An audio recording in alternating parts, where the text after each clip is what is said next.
नमस्कार दोस्तों, आपके अपने चैनल हमारे संस्कार में आपका बहुत बहुत स्वागत है। आज हम आपके लिए लेकर आए हैं सावन मास महात्म्य में कथा अध्याय 21।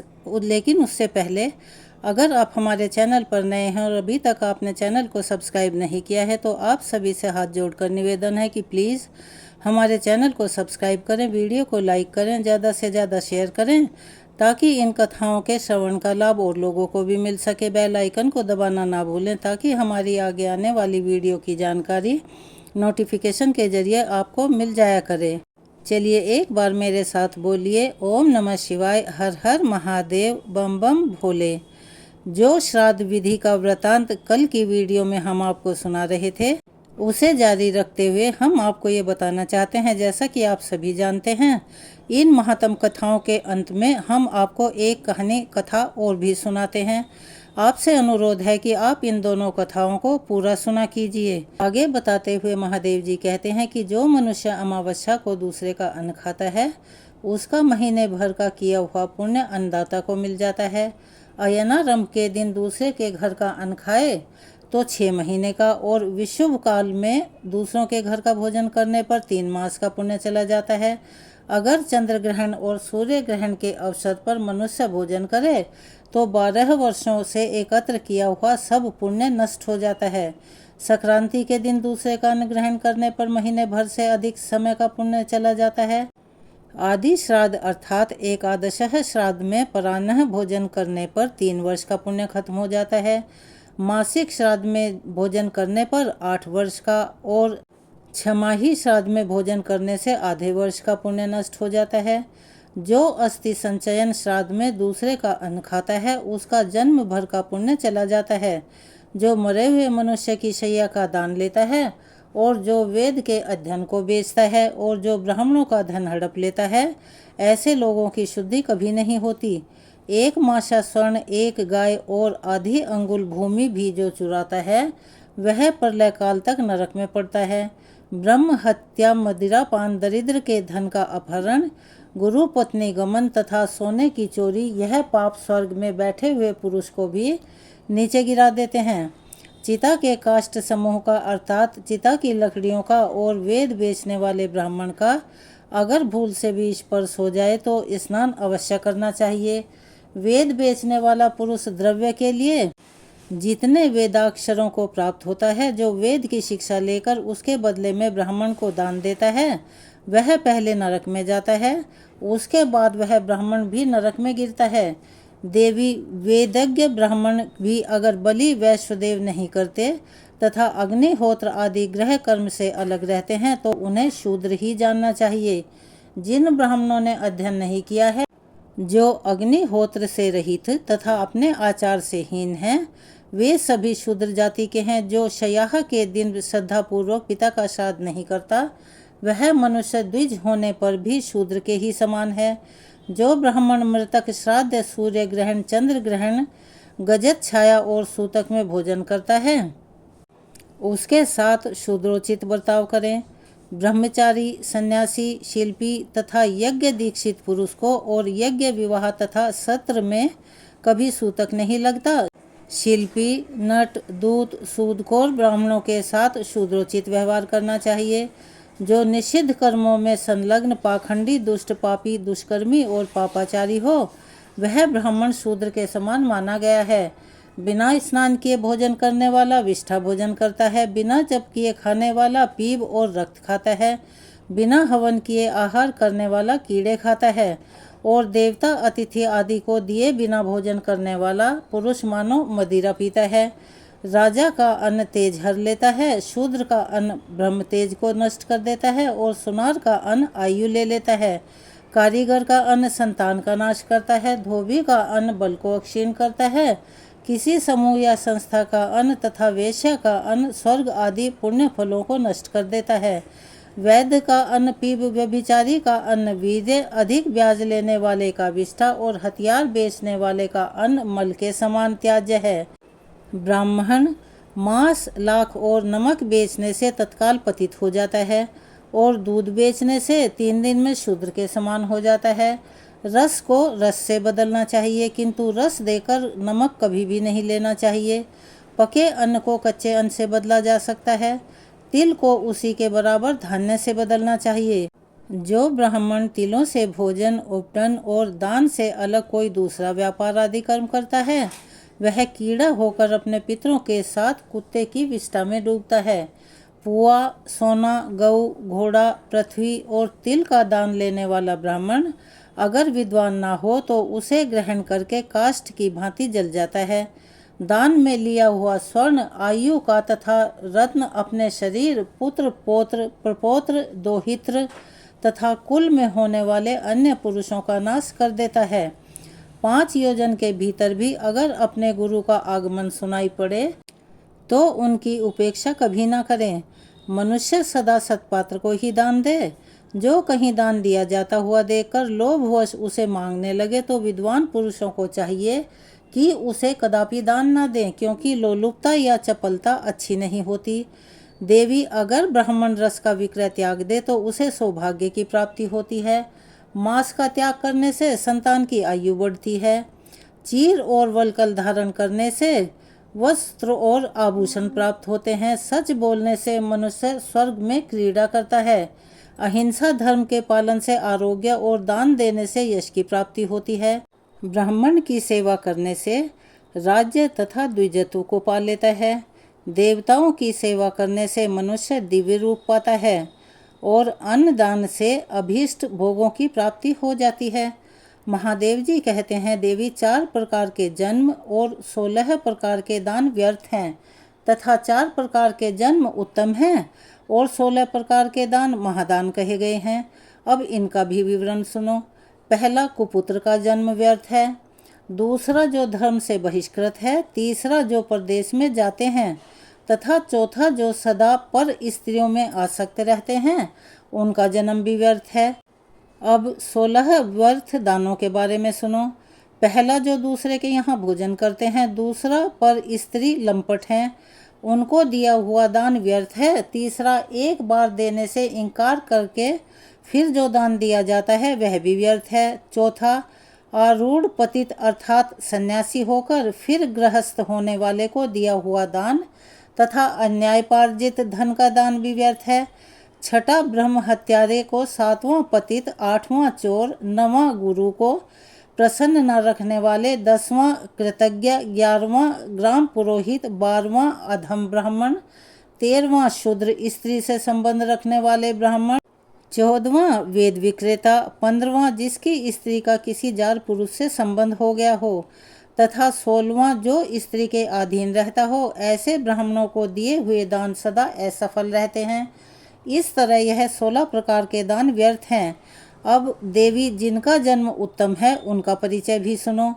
पहला, जो अपने माता पिता के उत्तम पुत्र हैं। दूसरा, जो सदा धर्म में तत्पर रहते हैं। तीसरा, परदेश में नहीं जाते।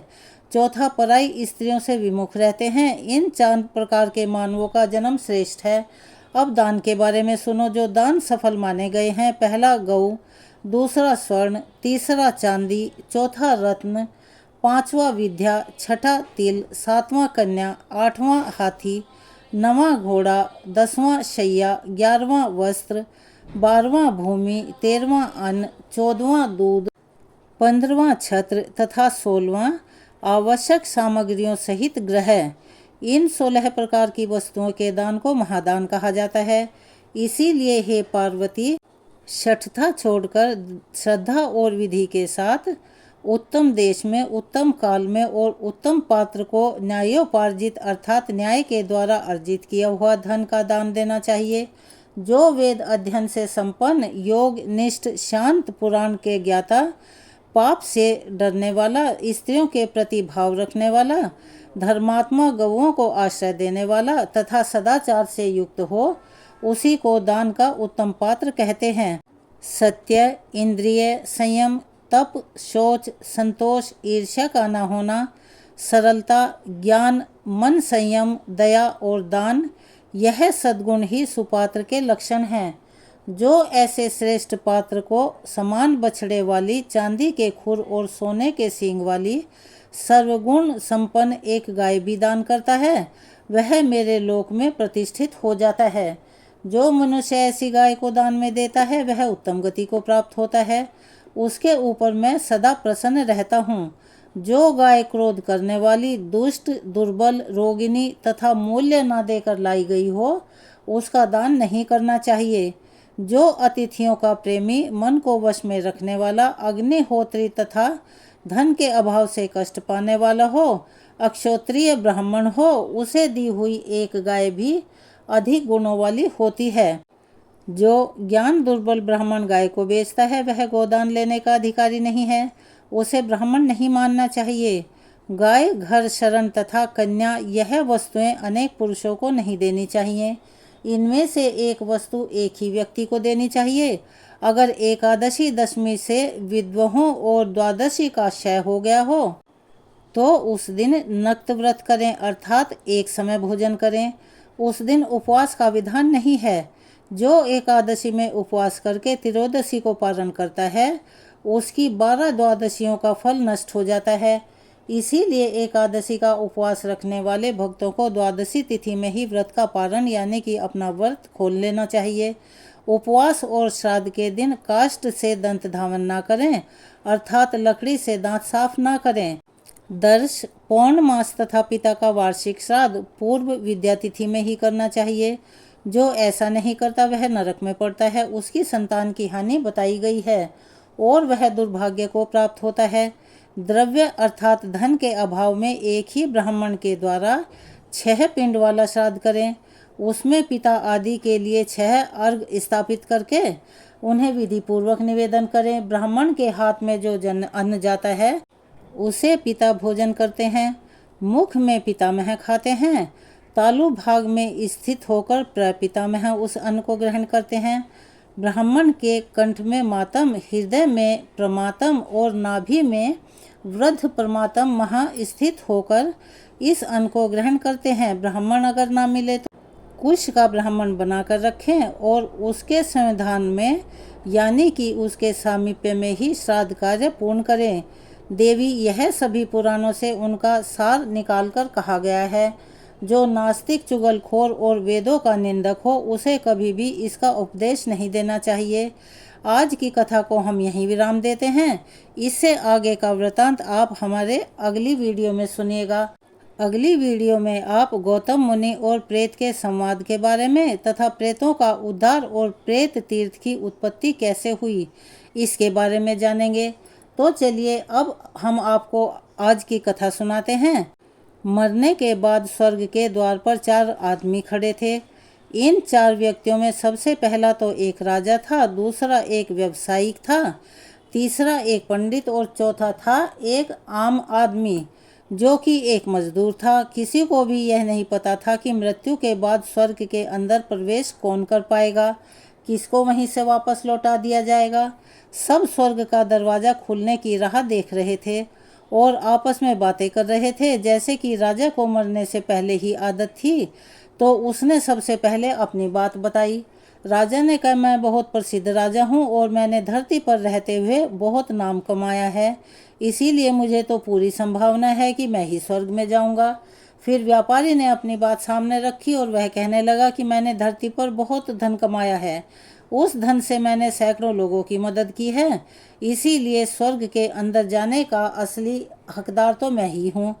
अब बारी आई पंडित जी की, तो पंडित जी ने मुंह खोला और सबसे यह कहा कि चाहे तुम जो भी सोच रहे हो, लेकिन यह बात तो तय है कि स्वर्ग के दरवाजे अगर खुलेंगे तो केवल मेरे लिए ही, क्योंकि सब जानते हैं कि पंडित दिन रात भगवान को याद करते हैं और उनकी पूजा पाठ करते हैं।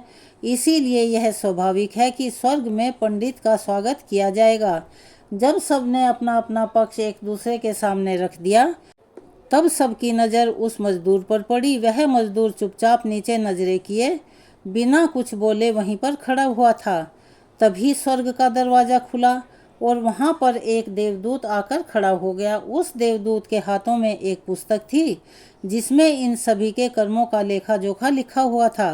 देवदूत ने सबसे पहले राजा को अपने पास बुलाया और उससे पूछा कि तुम बताओ, तुमने अपने जीवन में कौन कौन से अच्छे कर्म किए हैं। मैं अपनी इस पुस्तक में देखकर यह निर्णय करूंगा कि तुम स्वर्ग के अंदर आने लायक हो अथवा नहीं। तब राजा देवदूत से कहने लगा कि मेरा राज्य जितना बड़ा था उतना ही समृद्ध भी था, और मेरे राज्य की सारी प्रजा बड़ी खुशहाल थी। सभी लोग बड़े आनंद से रहते थे। मैंने उन्हें कभी भी किसी भी चीज़ की कोई कमी नहीं होने दी। यही मेरे अच्छे कर्म हैं, और एक राजा का यही तो दायित्व होता है कि वह अपनी प्रजा को अपने संतान के बराबर समझे। देवदूत ने राजा की बात सुनकर अपनी पुस्तक में देखा, और देखने के बाद राजा से कहा कि तुम सच बोल रहे हो। तुमने अपने राज्य की प्रजा को बहुत अच्छे से रखा है। तुम्हारे राज्य में तुम्हारी प्रजा को किसी प्रकार की कोई परेशानी, कोई दुख नहीं था। लेकिन तुमने अपने राज्य की सीमा बढ़ाने के लिए, अपने राज्य का विस्तार करने के लिए जितने युद्ध किए, उन युद्ध के कारण हजारों सैनिकों ने अपनी जान गंवाई। उन हजारों सैनिकों के परिवार के दुख का कारण तुम ही बने थे। इसीलिए मैं यह निर्णय करता हूँ कि तुम स्वर्ग में नहीं आ सकते। अब बारी आई व्यापारी की। अब देवदूत ने व्यापारी से कहा कि तुम भी बताओ, तुमने अपने जीवन में कौन कौन से अच्छे कर्म किए हैं। तब व्यापारी ने कहा, प्रभु, मैंने सैकड़ों लोगों को भरपेट भोजन कराया है, और कई आश्रमों में दान दिया है, कई बेसहारा लोगों के लिए घर बनाकर दिए हैं। यही मेरे अच्छे कर्म हैं। देवदूत ने फिर उससे कहा, और अपनी पुस्तक में ध्यान से देखा, और देखने के बाद व्यापारी से कहा कि तुम्हारा कहना भी बिल्कुल ठीक है कि तुमने अपने जीवन में बहुत दान पुण्य किए हैं, लेकिन यह दान धर्म तुमने जिन पैसों से किए हैं, उन पैसों को कमाने के लिए तुमने ना जाने कितनी बार कितना झूठ बोला है, और कितनी बार हेरा फेरी की है, जाने कितनी सामान में मिलावट की है। इसीलिए तुम स्वर्ग में आने के अधिकारी नहीं हो। जब पंडित जी को बुलाया गया और उनसे भी यही सवाल किया गया, तो पंडित ने बड़े आत्मविश्वास के साथ कहा कि मैंने तो अनगिनत लोगों को ज्ञान दिया है, हजारों यज्ञ और पूजाएं की हैं, दिन रात भगवान का ही जाप किया है। इससे अच्छे कर्म भला और क्या हो सकते हैं। देवदूत ने पंडित की बात सुनकर अपनी पुस्तक के अंदर झांका, और फिर पंडित जी से कहा, आपने जितने भी लोगों को जो ज्ञान दिया है, उन बातों पर खुद कभी अमल नहीं किया। आपने यज्ञ, पूजा या भगवान का नाम निस्वार्थ भाव से कभी नहीं लिया। इसीलिए आपका भी स्वर्ग में आना प्रतिबंधित है। आप स्वर्ग में नहीं आ सकते। देवदूत की बात सुनकर राजा, व्यापारी और पंडित बड़े हैरान थे। अब उन्होंने मजदूर की तरफ देखा तो वे आपस में ही सोचने लगे कि इस मजदूर को तो स्वर्ग में जाने का अधिकार ही नहीं है, क्योंकि यह तो इतना गरीब है। इसने तो अपने जीवन में शायद कोई दान पुण्य किए हों। मजदूर यह सब देख रहा था और देखकर हैरान था। अब तक वह जिन्हें महान समझता आ रहा था, उनकी व्याख्या स्वर्ग के दरवाजे पर आकर पूरी तरह से बदल गई थी। धरती पर जिन कर्मों को अच्छा समझा जाता है, उनका तो यहाँ पर कोई मूल्य ही नहीं था। अब देवदूत ने जब द्वार पर खड़े हुए मजदूर को अपने पास बुलाया और फिर उससे पहले कि वह उसके अच्छे कर्मों के बारे में पूछता, मजदूर खुद ही बोल पड़ा, प्रभु, मैं जानता हूँ कि मैं भी स्वर्ग में आने के लायक नहीं हूँ, लेकिन मैं फिर भी एक बार बाहर से ही स्वर्ग को झांक कर देखना चाहता हूँ। बस इससे ज़्यादा मेरी कोई इच्छा नहीं है। ऐसी इच्छा पालने के लिए मैंने अपने जीवन में कभी कुछ भी नहीं किया। मैं तो बस सारा दिन मेहनत करता और उससे जो भी पैसे कमाता उन्हें अपने परिवार को पालने में खर्च कर दिया करता। इसीलिए दान धर्म के नाम पर तो मेरे पास कुछ बचता ही नहीं था। बाकी लोगों की तरह मैं भला क्या सेवा करता, क्योंकि काम के बाद जो थोड़ा सा समय मुझे मिलता था उसको तो मैं बस अपने बूढ़े माँ बाप की सेवा में ही बिता दिया करता था। फिर यह सब करने के बाद मैं कभी कभी ही मंदिर जाता था और भगवान से जैसा भी हो उन्होंने मुझे दिया है उस जीवन के लिए धन्यवाद कहता था। देवदूत ने मजदूर की बात सुनकर अपनी पुस्तक में बड़े ध्यान से देखा और थोड़ी देर देखते ही रहे। फिर उसने मजदूर से पूछा कि तुम याद करके बताओ, तुमने कभी कोई अच्छा काम किया होगा। मजदूर ने फिर थोड़ी देर सोचा और उसके बाद बोला, हाँ प्रभु, मुझे थोड़ा थोड़ा सा याद है। एक बार की बात है, मैं बहुत भूखा था और मैं खाना खाने बैठा ही था कि एक बहुत ही कमज़ोर कुत्ता जो कि ठीक से चल नहीं पा रहा था, वह मेरे पास आ गया और मेरे खाने को देखने लगा। मैंने अपनी रोटियां जो केवल एक ही बची थी उसको खिला दी। उस दिन मैं खुद भूखा सोया था। बस मुझे लगता था कि मैंने अपने जीवन में केवल एक यही अच्छा कर्म किया है। मजदूर की बात सुनने के बाद देवदूत मुस्कुराया और मजदूर को बड़े सम्मान के साथ स्वर्ग के अंदर लेकर चला गया। द्वार के बाहर राजा, व्यवसायी और पंडित एक दूसरे का मुंह देखते रह गए। तो यह थी आज की कहानी। अच्छे कर्म लोभ, मोह, माया इन सब भावों में आकर नहीं किए जाते।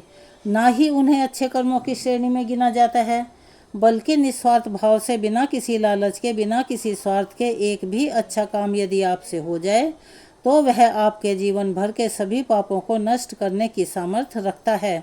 इसीलिए जब भी अवसर मिले निस्वार्थ भाव से, शुद्ध मन से अच्छे कर्म जरूर करने चाहिए। आज की कहानी आपको कैसी लगी कमेंट्स बॉक्स में अपनी राय अवश्य लिखें। अगर आप हमारे चैनल पर नए हैं, अभी तक चैनल को सब्सक्राइब नहीं किया है तो प्लीज़ चैनल को सब्सक्राइब करें, वीडियो को लाइक करें, ज़्यादा से ज़्यादा शेयर करें ताकि इन कथाओं के श्रवण का लाभ और लोगों को भी मिल सके। बेल आइकन को दबाना ना भूलें ताकि हमारी आगे आने वाली वीडियो की जानकारी आपको नोटिफिकेशन के जरिए मिल जाया करे। कमेंट्स बॉक्स में हर हर महादेव, ओम नमः शिवाय, बम बम भोले लिखना ना भूलें। अपना सहयोग और प्यार हमें ऐसे ही प्रदान करते रहें। धन्यवाद।